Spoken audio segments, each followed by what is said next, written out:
Hey there, my name's Scott Googlies. It's French, it's a French name. I'm French, I'm not. Alright, it's an exciting time of year in the motocross world. We got the first round of the US Pro Motocross Series Outdoor Nationals upon us. The stopwatch nationals are now over. If you're a diehard fan, you know that the stopwatch nationals are kind of almost their own event, like the Monster Cup in the fall or something. There's so much content online of just a lot of video of all the pro riders out at the SoCal tracks putting in their practice laps, and such an exciting time of year. I've almost always found it more exciting than the excitement around Anaheim 1 for Supercross, but I do tend to prefer motocross over Supercross. I think most diehard fans typically like the outdoors more than Supercross. And if you like Supercross more than motocross, well, you're wrong. So the stopwatch nationals are over. We got the first round. I thought I'd make a little video on if I were the CEO of MX Sports or the leader of Pro Motocross, the Outdoor Nationals, to kind of replace Davey Coombs. These are maybe 5 things I would do right away to kind of spice things up a little bit.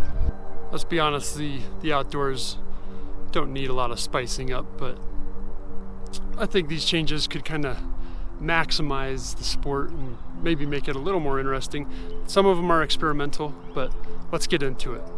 Number 1 would be the classes and what bikes are allowed in the classes. So starting with the 250 class, used to be called lights, used to be called 125s, that class. That's the one I'm talking about, the one with the black background number plates. The entry level class, or I don't know if that's an appropriate term, but the smaller bike class, let's say. Back, I don't know, more than 10 years ago now, kind of 2008 era, there was a lot of talk about adding or allowing the 252 strokes to come race with the 254 strokes, and I always thought that would be interesting just because the 2 strokes are a fan favorite. I think they have a place, but they were kind of phased out.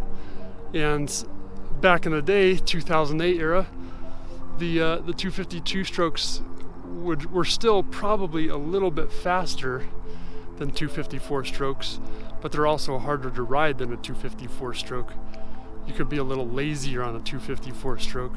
So I always thought that could have been a super interesting matchup.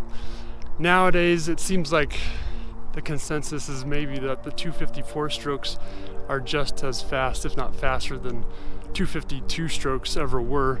But there's some manufacturers that still make brand new 252 strokes. You know, you got Yamaha, then the KTM umbrella, KTM Husqvarna Gas. So I think, you know, it may be reduced down to kind of a novelty if we allowed them, where only maybe a few privateers that just kind of want to get attention would enter with the 252 stroke, kind of like they were.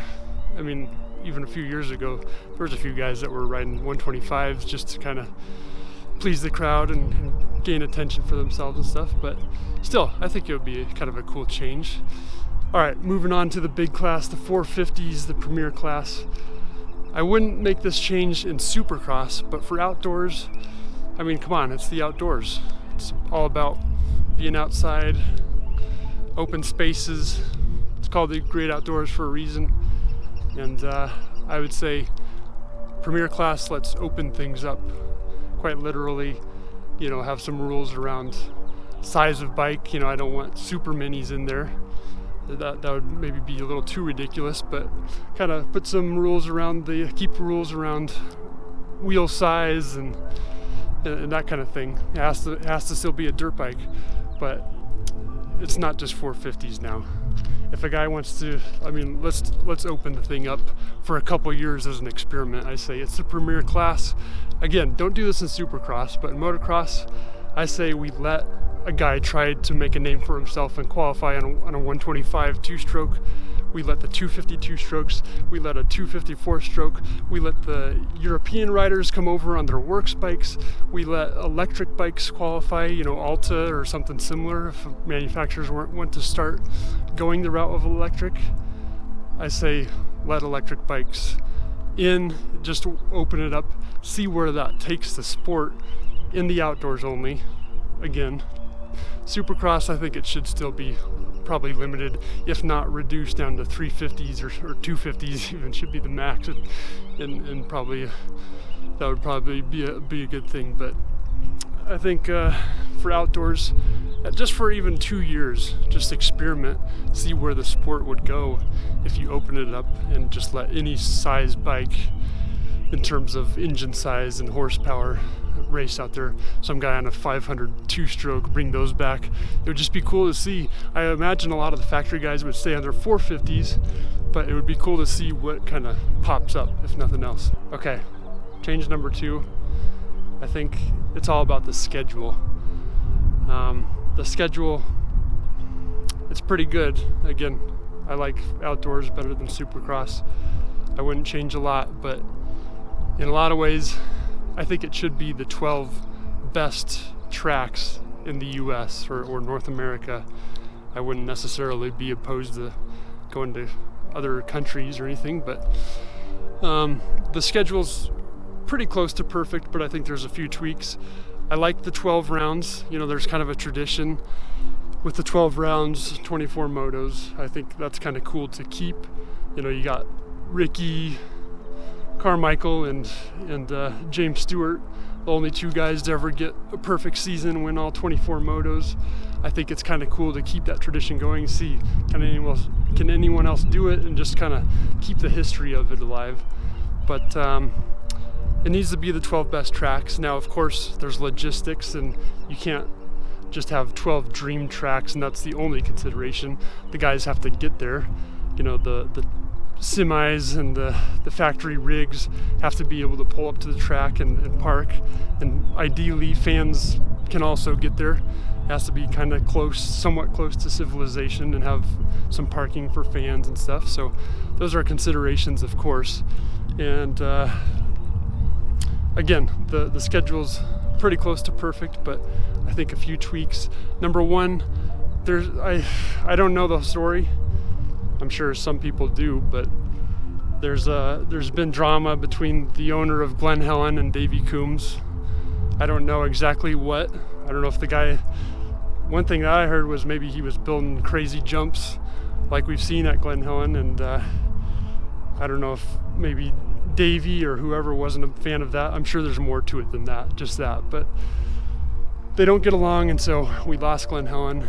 That's a bummer. That needs to be repaired immediately, because I think Glen Helen should be round 1. Glen Helen is just an awesome way to transition from Supercross.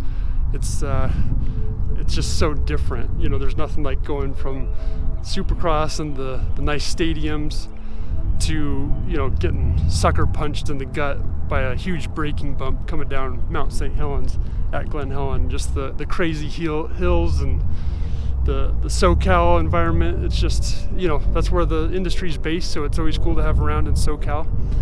And ideally it's not Paula, because let's be honest, this year we're getting 2 rounds at Paula, and it's not the greatest track. They don't let fans get up next to the track the whole way around, and nothing real pretty about it. It's pretty flat, just really artificial. And I heard there's a lot of nightmare scenarios with getting out of there after the event if you're a fan that goes to it live. So I don't know, that's not good. But Glen Helen should be round 1. I think there's just no better way to transition from Supercross. Round 2, I think we should kind of go maybe west to east, kind of keep it easy for the privateers especially. Kind of would be cool if you can make that work. So round 2, why not stay on the west coast and go straight up to Washougal? How cool would that be to have a 1-2 punch to get away from Supercross with Glen Helen with its massive steep hills, and then round 2, the prettiest track on the circuit, Washougal, Washington. That would just be an awesome way to get into the outdoor mode. Round 3, I think it would be cool to, moving east, go to Utah, and if we could make it work, I don't know if they could make it work even, I don't know, but the Flying Iron Horse Ranch just outside of Salt Lake, they have, you've probably seen some videos there. It seems like some of the pros tend to go there during the Salt Lake Supercross and usually shoot some content there, but typically all the videos that I've seen are kind of down low, kind of down by the highway, where it's flat, and it's kind of like this hybrid Supercross track they have set up, and it's cool down there. But if you've ever been lucky enough to drive by the Flying Iron Horse Ranch track on I-80 coming out of Salt Lake, it's just east of Salt Lake, kind of maybe a little bit north of Park City. You can see on the highway they have this amazing track up on the hill above where most of the video, the kind of hybrid Supercross track is, and it's just like super crazy hills and nice green grass, and just like it literally outdoes Washougal and Glen Helen. And how cool would that be to have round 3, like the best track, a new track, and one of the best we've ever seen? That would just be so awesome. Round 4, I'm selfish, but I would say let's keep it in, this isn't currently round 4, but it's on the schedule currently, and it's right here in Colorado, Thunder Valley. It's a pretty cool track. It kind of, it's on the flat, the foothills, and it's, we call it the Hogback, but it's super close to Red Rocks. It kind of has the Colorado feel, like it's on a mountain, so people watching kind of say, oh yeah, look, this track's in Colorado, and it's kind of on the side of a mountain, which is kind of cool. But one of the best things about it is it's so accessible. It's literally 3 minutes away from a gas station. It's like 6 minutes away from a Marriott hotel, a shopping mall, a super Target. So again, kind of keeping that theme of making it accessible for the fans, and something that people show up to and can park at and stuff like that. Because I do think it maybe not even be the best track in Colorado. There's one up in Leadville that is probably a little prettier and in the trees and stuff, and then actually in the mountains, like the legitimate mountains. But again, it's pretty far away from civilization, and so you got to have those considerations as well. Round 5, that would probably be about July 4th weekend, and you kind of have to keep the tradition of Redbud on the July 4th weekend.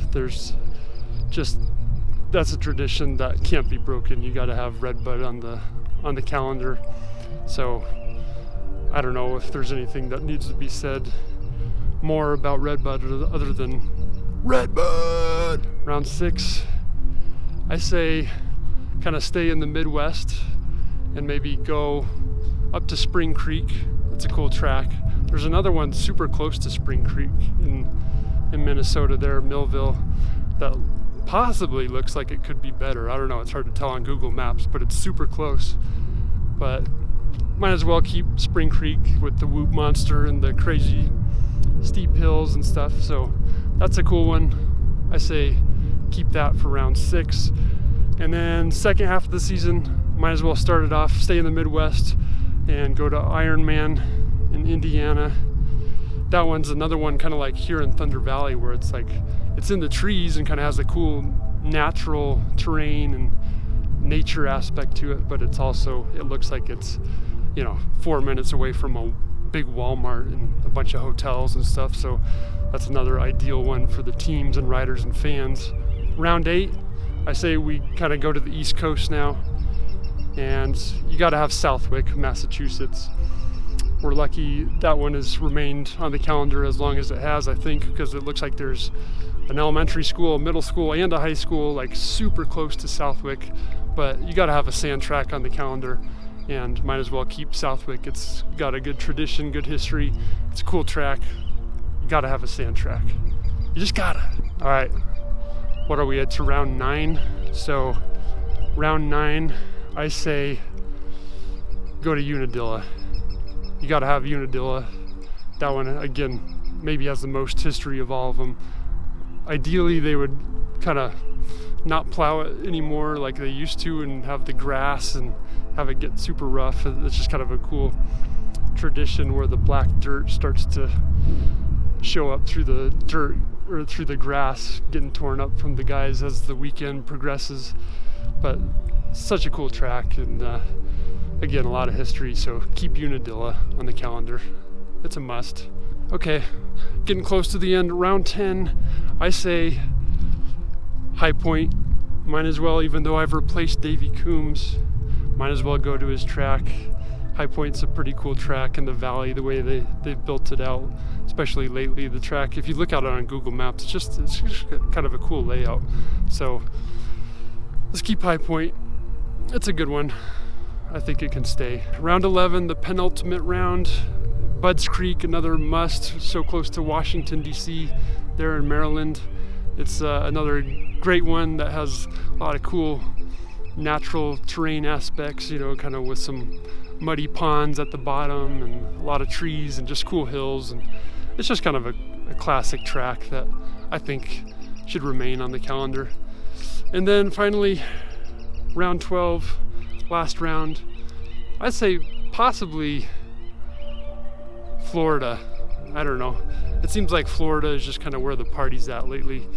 It's the most free state possibly, and kind of would make sense to start in Cali and then end in Florida, kind of have the two coastal states. And it just seems like there's so many guys that live in Florida in the industry. It's kind of like the second home base of motocross, where you got to have a track in Florida. I don't know exactly what that would be. I mean, the one they did a couple years ago, the name escapes me, but you know, they had like the kind of artificial pond with some, I think even like jet skis on display. I don't know if it was Sea-Doo or who was advertising, but it seemed like there was jet skis in the pond. Just kind of had a cool Florida vibe to it. So I thought that was cool. So let's keep Florida, or let's go to Florida. The next two rules or changes that I would make are probably pretty controversial, but maybe more interesting because of that. First thing, or I guess the third thing, first of the two controversial ones would be, just as an experiment, even if it was only like 2 rounds, but I think we shorten the motos. I know we used to have 40-minute motos plus 2. Now we're down to 30 plus 2, and all the real men back in the day say, 30 minutes, that's too short. But ideally, as a fan, you want to see the guys charging hard and kind of that 10/10 racing where they're just giving it their all, they're on the limit. And I don't know, with these 30-minute plus 2 laps, 2 times, 2 motos, I just don't know if we're seeing the guys give it their all. At least, definitely not most of the race. I think there's a little bit of cruising going on, and I know the guys are killer fast and super in shape, but I think you can just kind of tell when you're watching, especially on TV, that there's maybe a little bit of cruising going on during the outdoor nationals. And ideally, we maybe bring down the motos to, 20 minutes like a Supercross main might be a little too short. Especially if you're there in person as a fan, you do want longer motos, especially if you're trying to kind of see every section of the track. You want longer motos so you can kind of watch a few guys go by, or a few laps of the same section, move on to the next section. It's always kind of a cool thing, and ideally you can see all of the track doing that when you're there. If you bring it down to 20 minutes and it's a long track, you're probably not going to be able to see everything as a fan. That would be a bummer. The other thing is, it might just be on a long track, 20 minutes just might be too few laps where it just seems a little silly. So maybe the sweet spot would be bring it down to 25, but it's gotta, like, you want that nice even number, like a 20-minute or 30-minute moto. So I don't know, maybe even just one round experiment with 20 minutes, another round experiment with 25, and then the rest can be 30, and then kind of take notes at the end of the season and just think, was that a good idea or not? And it just might make it more appealing to casual fans and kind of more of a TV-friendly package, I would think. kind of like Supercross is. And ideally, we have to keep outdoors on the schedule, because there's some rumors that Supercross is going to get extended kind of through the year, and maybe even totally eliminate the outdoors, which would just be a tragedy. So that could be a change to kind of see the guys charging harder, a little better racing, and also make it more TV friendly.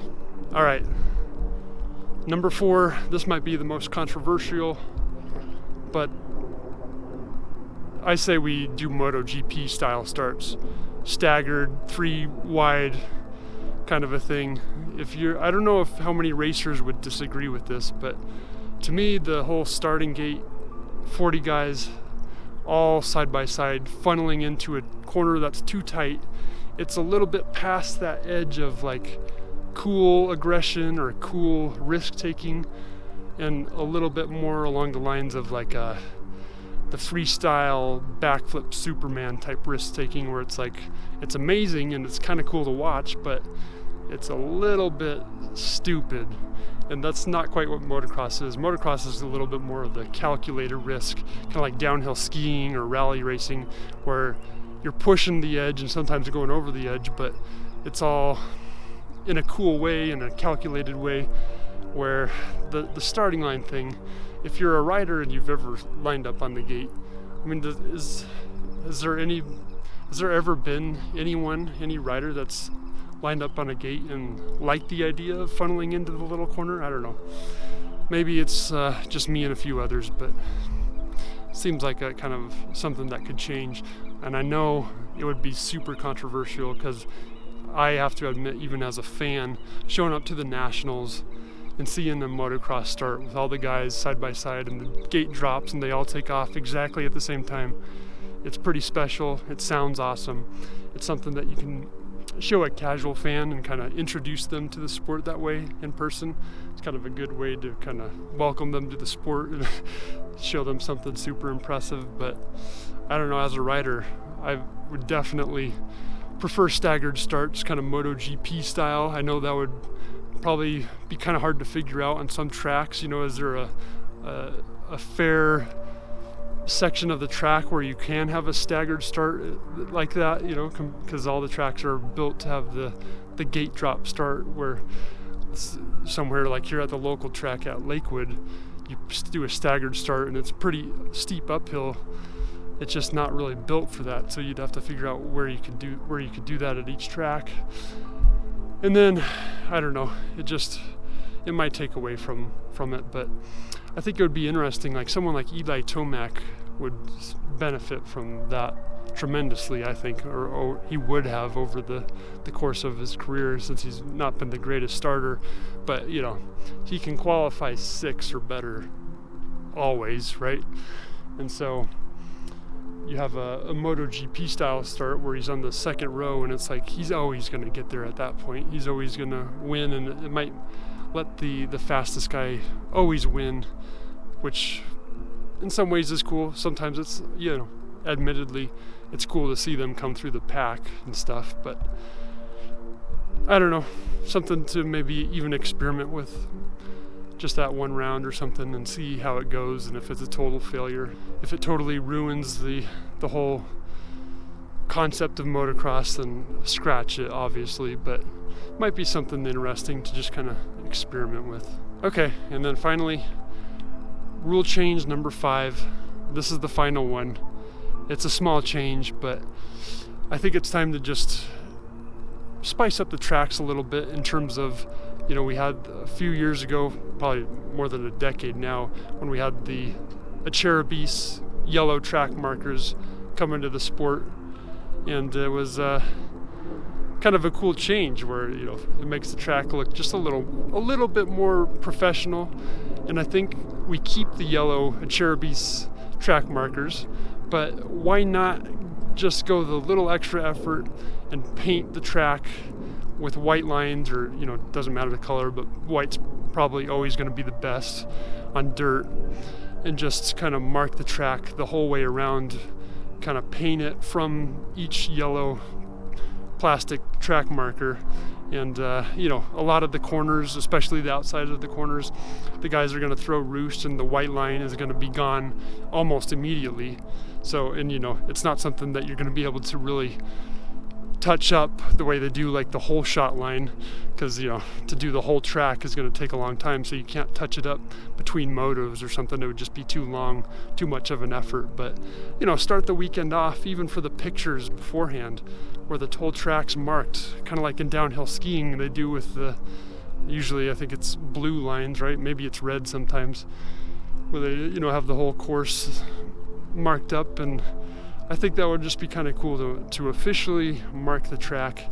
And that could also potentially allow for cracking down on track cutting a little more.